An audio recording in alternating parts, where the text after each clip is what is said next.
Hello friends, Saraswati Sarvodaya channel में आपका स्वागत है। आज का हमारा विषय है महासागरों का क्षेत्रीयकरण, जिसके आज हम तीसरे आधार पर चर्चा करेंगे, जो कि तीसरा आधार है भूभौतिक विभाजन के आधार पर महासागरों का क्षेत्रीयकरण। यानी किसी देश की सीमा, यानी जो देश की तटरेखा है, जैसे ये भारत है, तो भारत की जो तटरेखा है उससे लगा हुआ जो जल क्षेत्र है, तो उस जल क्षेत्र पर भारत का शासन या भारत का अधिकार कहाँ तक होगा।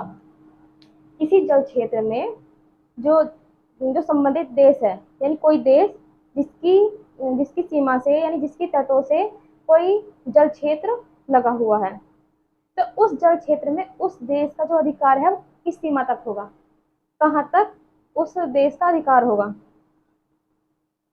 तो ये आज हम अध्ययन करेंगे। तो देखिए, सबसे पहले हम ये जानेंगे कि जो आधार है कि किसी देश का अधिकार सागरीय जलराशि में कहाँ तक होगा, ये इसका जो जो कानून बनना चाहिए, इसका जो मतलब जो विचार है वो कैसे आया।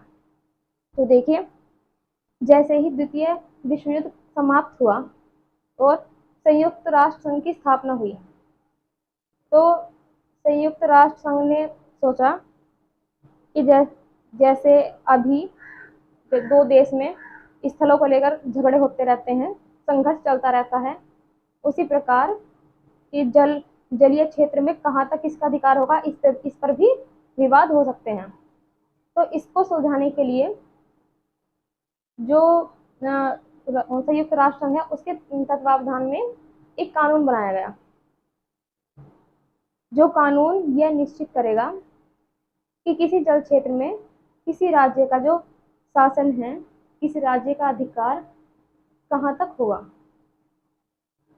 तो अब एक ऐसे कानून को बनाने की आवश्यकता थी जिसे सब जितने भी देश हैं सब मान भी लें और वो न्याय संगत भी हो, यानी उसमें किसी का अहित ना हो। तो देखिए, चलिए देखते हैं।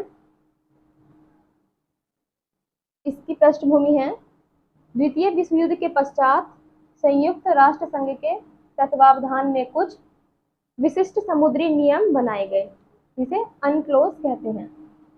जिसे क्या कहते हैं? अनक्लोज। जिसकी फुल फॉर्म है कि United Nation Convention on Law of सी।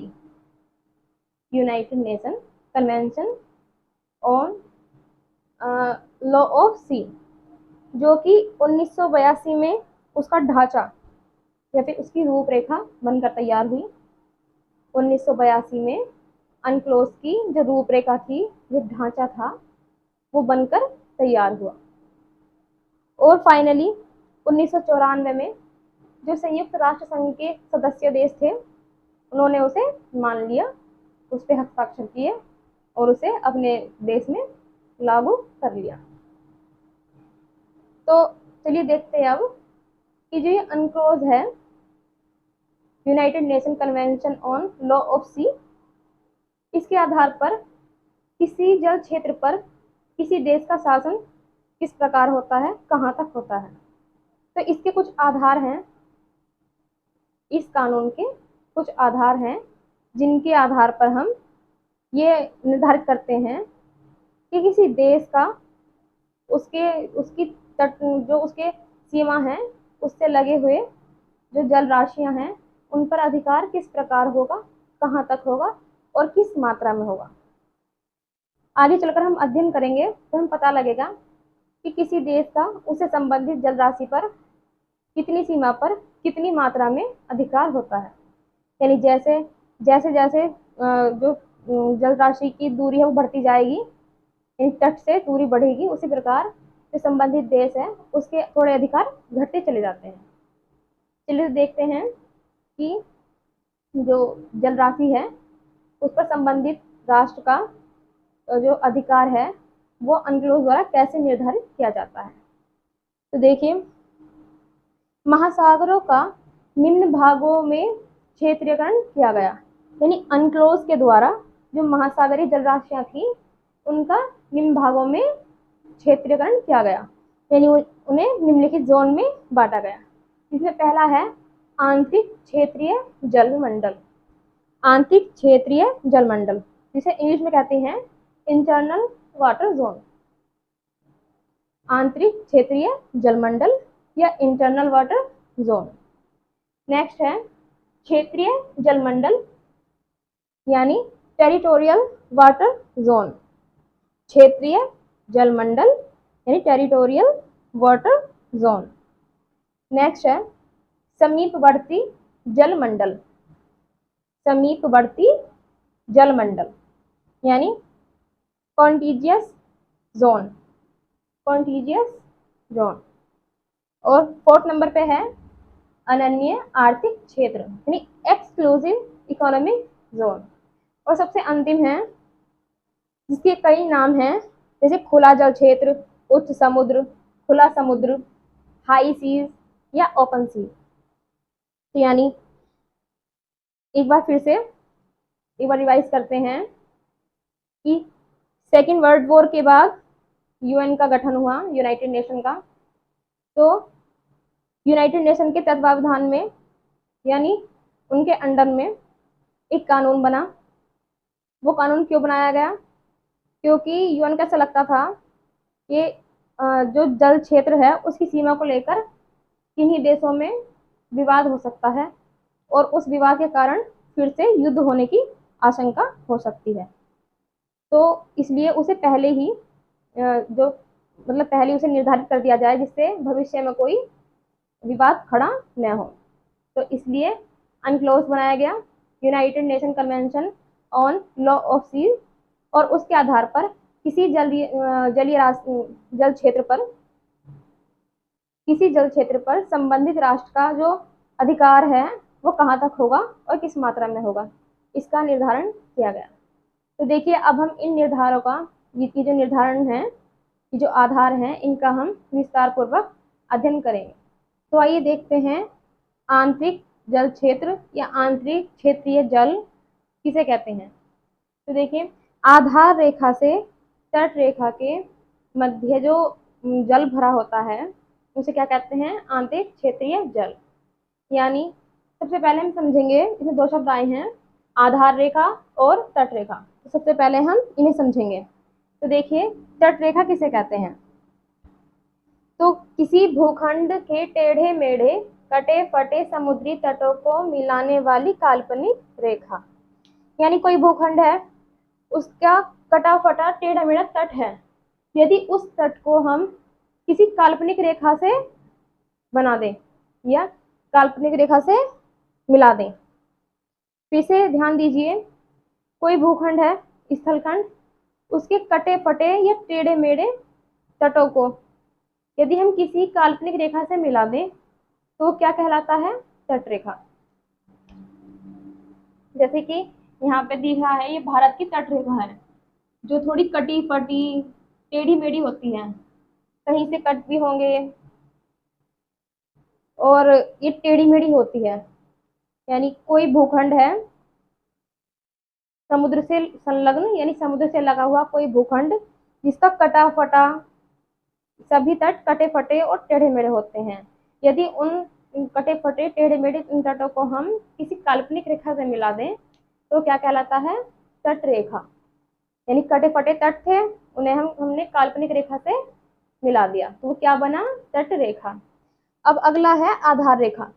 देखिए आपने ध्यान दिया होगा, ये जो तट रेखा है ये टेढ़ी मेढ़ी इस क्रम में है कि कुछ इसके जो भाग है कुछ आगे को निकले हुए हैं सागर की तरफ, जल क्षेत्र की तरफ निकले हुए हैं। जैसे ये हो गया, ये है, ये है और ये है और ये है। तो जो तटीय क्षेत्र के जो कुछ ऐसे भाग हैं जो थोड़े बाहर को निकले हुए हैं, समुद्र की तरफ निकले हुए हैं, तो उन्हें हम पॉइंट मानकर उन्हें एक दूसरे से मिला देते हैं। उन्हें एक दूसरे से मिलाने पर, जैसे हमने यहाँ मान लीजिए मिला दिया, ये हमने मिला दिया काल्पनिक रेखा से, किसे मिला दिया?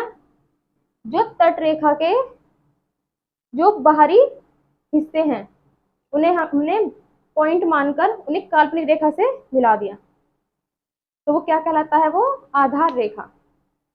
अब जो ये आधार रेखा कहलाता है, अब जब हम समुद्र में दूरी को नापते हैं, जैसे यहाँ से यहाँ तक की दूरी कितनी हुई, तो जो हम आधार मानते हैं उसे किस आधार मानते हैं? आधार मानते हैं इस आधार रेखा को। तट रेखा के बाहरी भागों को हमने जो पॉइंट मानकर एक रेखा खींची है काल्पनिक, तो उस काल्पनिक रेखा को हम क्या मानते हैं? आधार। इस आधार रेखा को हम आधार मानकर समुद्र में दूरी नापते हैं। और समुद्र में दूरी किस प्रकार नापते हैं?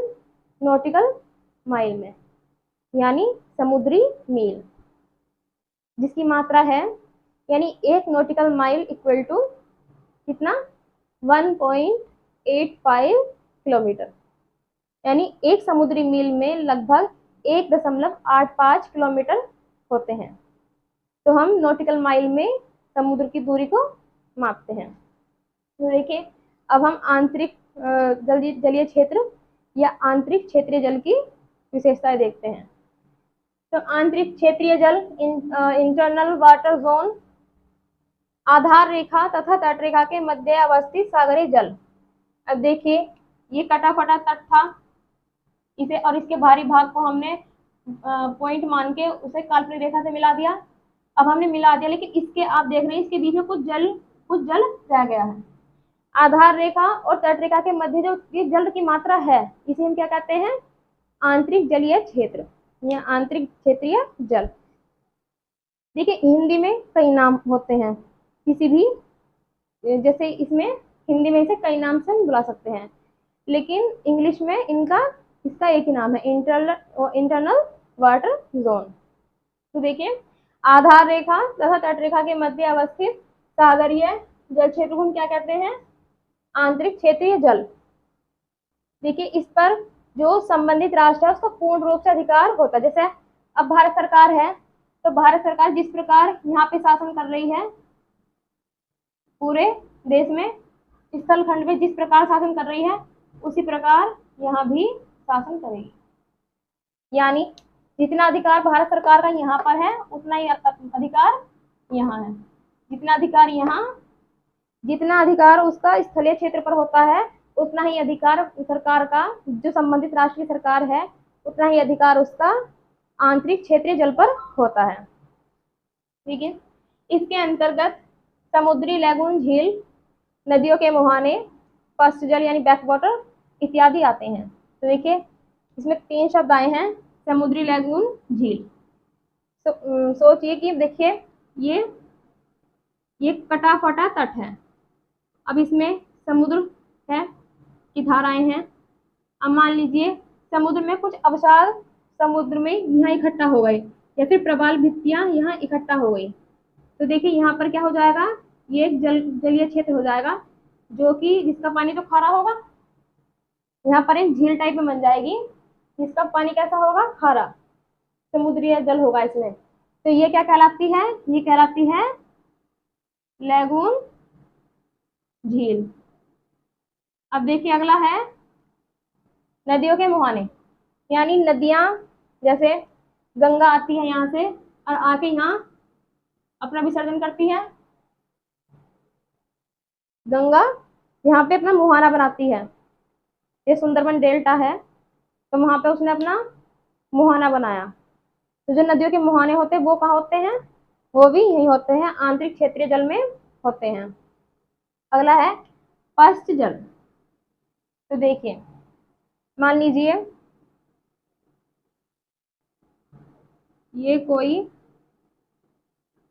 ये समुद्र है, ये स्थलखंड है समुद्र का, ये कुछ ऐसे है, समुद्र की लहरें आ रही हैं।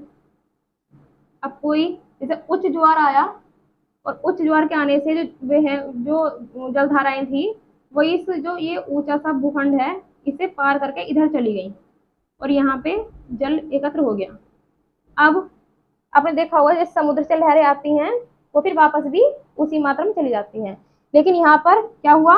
जो उच्च ज्वार में जो जलधाराएं आई, वो आई तो सही, लेकिन वो जो जल था वो यही रह गया, वो वापस नहीं गया। तो इसलिए से कहते हैं बैक वाटर, यानी पश्च जल। तो आई होप आपको अनक्लोज का जो पहला आधार था वो समझ में आया होगा। चलिए नेक्स्ट देखते हैं, है क्षेत्रीय जल मंडल, यानी टेरिटोरियल वाटर जोन। तो देखिए इसकी जो अवस्थिति होती है आधार रेखा से लगभग 12 नॉटिकल माइल तक की जो जल क्षेत्र होता है वहां तक होती है। यानी आधार रेखा ये और यहाँ से लगभग 12 नॉटिकल माइल तक का जो जल क्षेत्र है वहां तक क्या होता है, क्षेत्रीय जलमंडल या फिर टेरिटोरियल वाटर जोन होता है। कहाँ तक, आधार रेखा से लगभग 12 नॉटिकल माइल तक। जबकि जो आंतरिक जल क्षेत्रीय जल था वो कहाँ तक था, वो तटरेखा से आधार रेखा के मध्य जो जल क्षेत्र था वो, और आधार रेखा से 12 नॉटिकल माइल तक की जो दूरी है वहां तक का जो जल क्षेत्र है उस पर वो क्या होता है, क्षेत्रीय जल मंडल। तो चलिए देखते हैं इनकी इसकी क्या विशेषताएं हैं। आधार रेखा से 12 नॉटिकल माइल तक का जो जल क्षेत्र है वो क्या कहलाता है, क्षेत्रीय जल मंडल। देखिए राष्ट्रीय संप्रभुता का अंग है ये, यानी जो देश है वो इस पर बगैर किसी के दबाव के कोई भी निर्णय ले सकता है। वो किसी आंतरिक या बाह्य दबाव में आकर इस पर निर्णय लेने के लिए बाध्य नहीं है। जिस प्रकार वह अपने भौगोलिक क्षेत्र यानी स्थलीय क्षेत्र के लिए संप्रभु है, वो इसी प्रकार इस पर निर्णय ले सकता है। यानी वो किसी विशेष देश को यहाँ पे अपना जलयान लाने के लिए मना कर सकता है, तो उस पर कोई दूसरा देश दबाव नहीं दे सकता कि तुम इस देश का जो जलयान है यहाँ से निकलने दो, कोई भी बाध्य नहीं कर सकता। इसलिए ये किसी भी राष्ट्र का जो है संप्रभु अंग माना जाता है, क्योंकि इस पे जो निर्णय है वो संबंधित राष्ट्र की सरकार लेती है।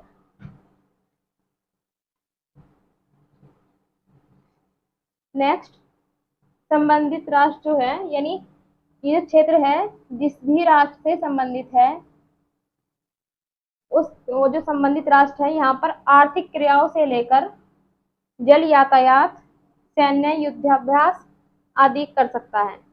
यानी ये जो जल क्षेत्र है, जैसे मान लीजिए भारत का ये जो जल क्षेत्र है, तो भारत यहाँ पर आर्थिक क्रिया कर सकता है, यहाँ से मछलियां पकड़ सकता है, यहाँ से अगर पेट्रोलियम निकलता है तो यहाँ से पेट्रोलियम का उत्पादन कर सकता है।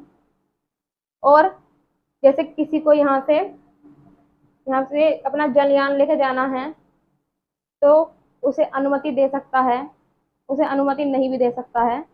ये उसका संप्रभुता का मामला है, क्योंकि ये उसका संप्रभुता का क्षेत्र है, तो निर्णय भी संबंधित राष्ट्र के ही चलेंगे। तो वो किसी देश को अनुमति दे भी सकता है और नहीं भी। वो किसी देश के साथ यहाँ पर सैन्य युद्धाभ्यास भी कर सकता है, उसे कोई चुनौती नहीं दे सकता कि तुम यहाँ पर ऐसा क्यों कर रहे हो, क्योंकि वो उसके संप्रभुता का क्षेत्र है। तो वो वहां पर आर्थिक क्रिया कर सकता है, सैन्य युद्धाभ्यास कर सकता है, और किसी के जलयान को निकलने दे भी सकता है, नहीं भी, उस पर प्रतिबंध भी लगा सकता है। नेक्स्ट है समीपवर्ती जल क्षेत्र या जलमंडल, कॉन्टिजियस जोन। तो देखिए इसकी विशेषताएं समझते हैं। ये आधार रेखा से लगभग 24 नॉटिकल माइल तक की दूरी तक का जल क्षेत्र होता है। यानी आधार रेखा ये और आधार रेखा से लगभग 24 नॉटिकल माइल तक की दूरी तक क्या होता है, यानी आधार रेखा से 24 नॉटिकल माइल दूरी तक क्या होता है, समीपवर्ती जल क्षेत्र।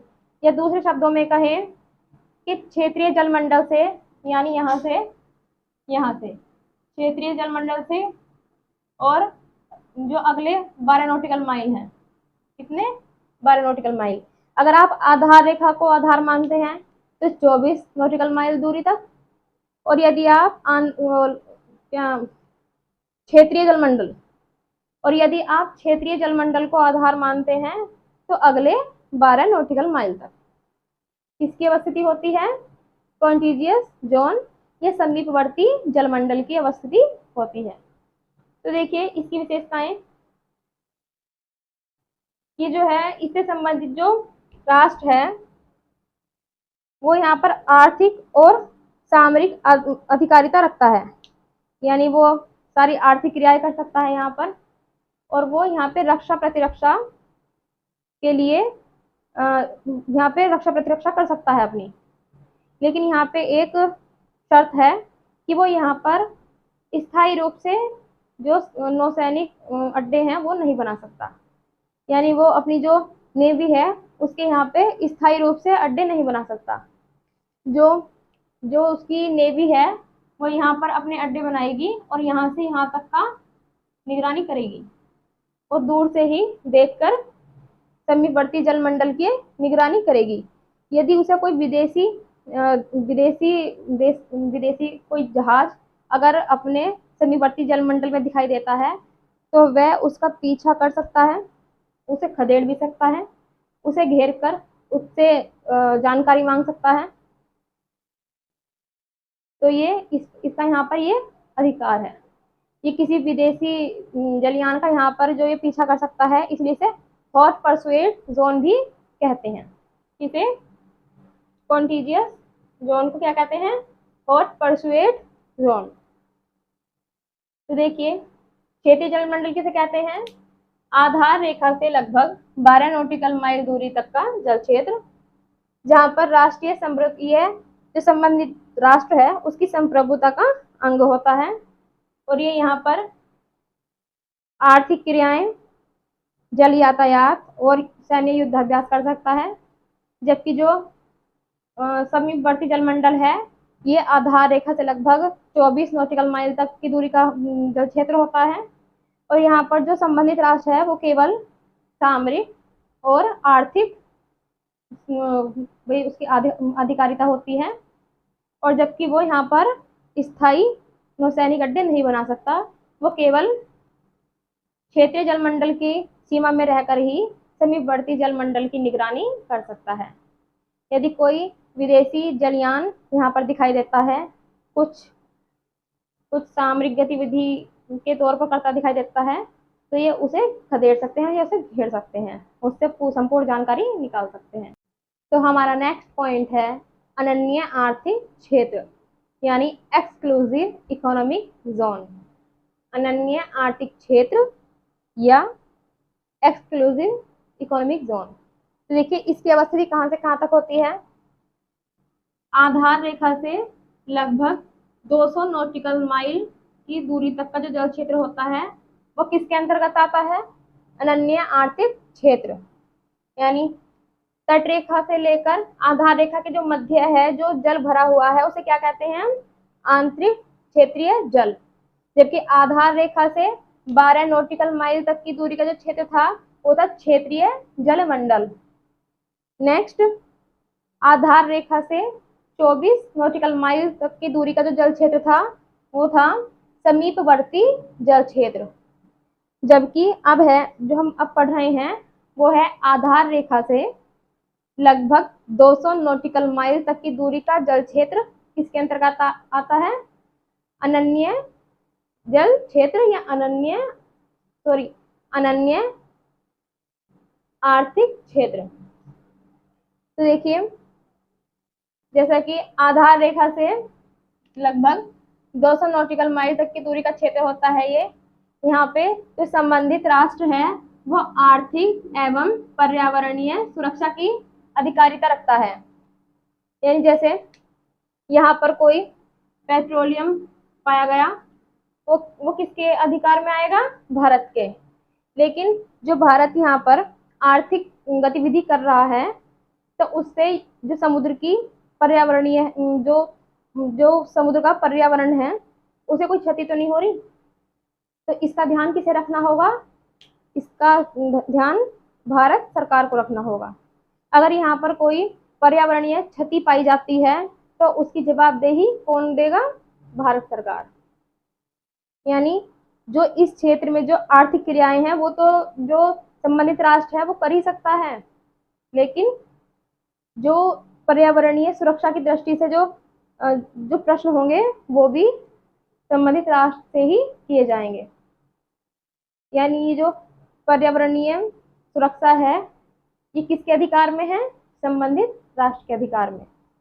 लेकिन यहाँ पर एक शर्त है कि जो अगर अन्य राष्ट्र का कोई जलयान यहाँ से गुजर कर जा रहा है तो संबंधित राष्ट्र से मना नहीं कर सकता, या फिर कोई देश यहाँ से समुद्री केबल बिछा कर लेके जा रहा है या पाइपलाइन यहाँ पे बिछाई जा रही है, तब भी इस क्षेत्र से संबंधित राष्ट्र उसे मना नहीं कर सकता।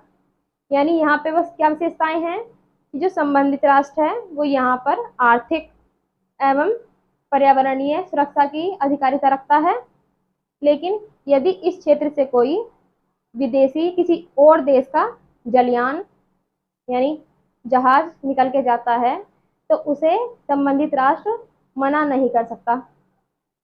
यदि कोई देश यहाँ पे पाइपलाइन बिछा रहा है, केबल बिछा रहा है, तो उसे भी मना नहीं कर सकता। नेक्स्ट है खुला समुद्र या उच्च सागर या खुला सागर, इसे हाई सी, ओपन सी के नाम से भी जानते हैं। तो देखिए ये जो एक्सक्लूसिव इकोनॉमिक जोन है, इससे बाहर का क्षेत्र होता है। यानी आधार रेखा से 200 नॉटिकल माइल तक क्या था, एक्सक्लूसिव इकोनॉमिक जोन, लेकिन उससे आगे जितना भी क्षेत्र है वो क्या होगा, ओपन सी, वो सभी के लिए ओपन होगा। वहां पे किसी का अधिकार नहीं होगा, किसी की भी वहां पे कम या ज्यादा शक्तियां नहीं होंगी। ऐसा क्षेत्र जो सभी के लिए समान अधिकार वाला है, यानी जितना अधिकार यहाँ पे इंडिया का होगा, भारत का होगा, उतना ही अमेरिका यानी सभी देशों का होगा। अगर किसी को यहाँ से निकल के जाना है, चाहे वो यहाँ से कितनी ही दूरी पर हो क्यों ना हो, लेकिन ये जो क्षेत्र है ये सभी के लिए ओपन होगा। यानी संपूर्ण विश्व की समान अधिकारिता पाई जाती है।